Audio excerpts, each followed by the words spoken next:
I never thought I'd be the kind of woman to hide something like this from my husband. But there I was, standing in a dimly lit room, surrounded by men I didn't know, my heart pounding so loud I swore they could hear it. My husband, Tom, thought I was at a book club that night. I let him believe it.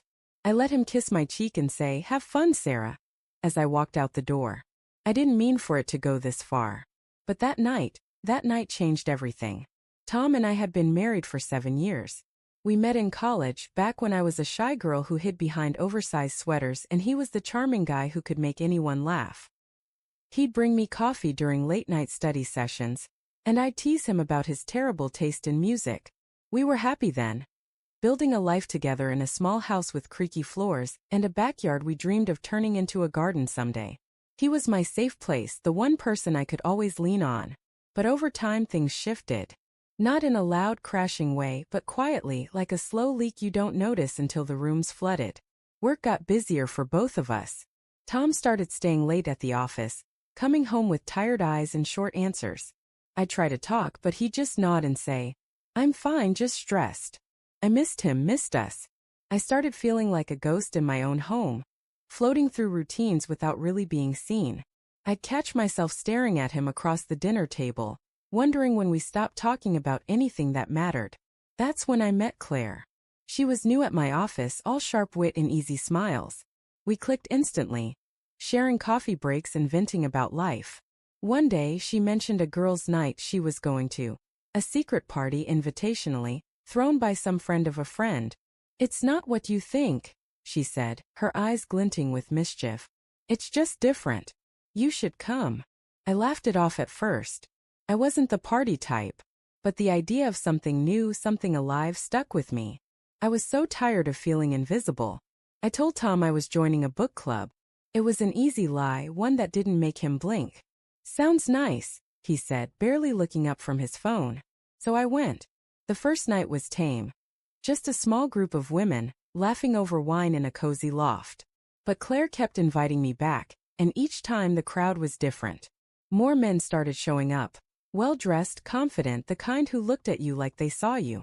Really saw you. I told myself it was harmless. I wasn't doing anything wrong. I just liked the attention, the way their eyes lingered when I spoke, the way I felt like Sarah again, not just Tom's wife. One night Claire pulled me aside. "There's a special party this weekend," she whispered. "Exclusive. Just say yes." I hesitated, but the ache in my chest, the loneliness I'd been carrying for months, pushed me to nod. That Saturday I kissed Tom goodbye, my hand shaking as I grabbed my purse. "Book club again?" he asked, his voice flat.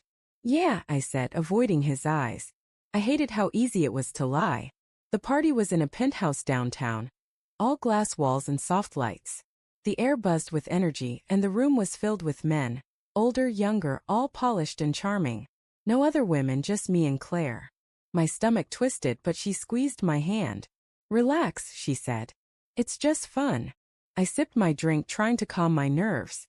A man named Daniel approached me, tall with kind eyes. He asked about my life, my dreams, things Tom hadn't asked in years. I felt a spark I hadn't felt in so long, and for a moment I let myself forget I was married. But then I saw him. Tom. Standing across the room, his face pale, his eyes locked on me. My glass slipped from my hand, shattering on the floor.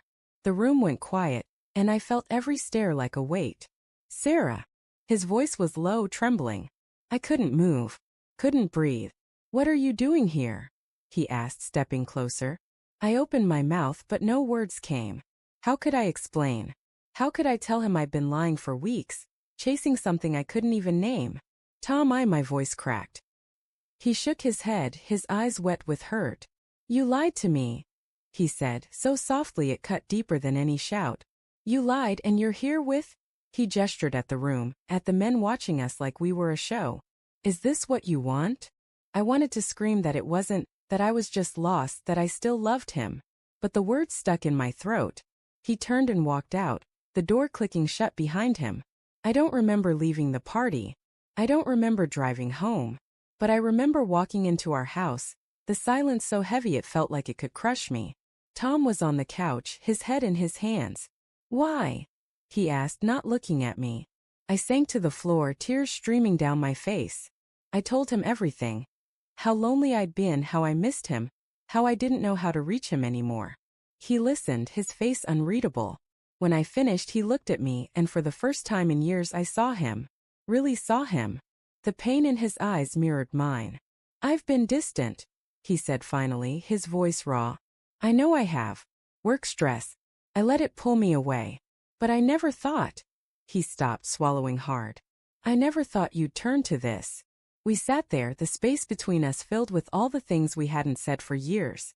We talked until dawn, laying bare every hurt, every fear. It wasn't a fix, not yet. But it was a start. The weeks that followed were hard. We went to counseling, forced ourselves to be honest. Some days I thought we'd make it. Others I wasn't sure. But we were trying, and that was more than we'd done in a long time. I stopped seeing Claire, stopped chasing the thrill of those nights. I realized I didn't need them. I needed us, the us we'd lost somewhere along the way.